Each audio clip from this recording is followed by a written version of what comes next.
Akabenje kano kaguddewo ku kyalo Nkalwe era abantu 4 bafiiriddewo n'abalala 10 ne batwalibwa nga biwala ttaka.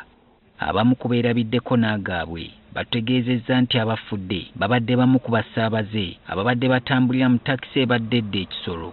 Bano babadde boolekera kuziika mu kitundu ekyo.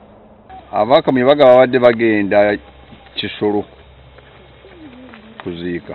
Abaddeko driver yafudde yafiiriddewo ngwali bagenda okuziikirako naye n'afa. Omugezi wa poliisi eruddeyo Lamek Kigozi atubuulidde ng'okuvuga endiima bwe kyaviiriddeko mmotoka okulemerera omugoba waayo.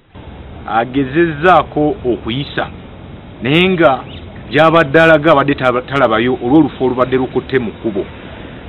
Mu maaso abadde emmotoka eya Prime ebadde eva embalala nga ejja sayidi eno ez'e Masaka, kale n'agitomera.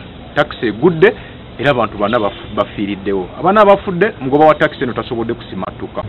Abantu 10 balumiziddwa era tubajjeyo tubaddusiza mu ddwaliro wane Masaka.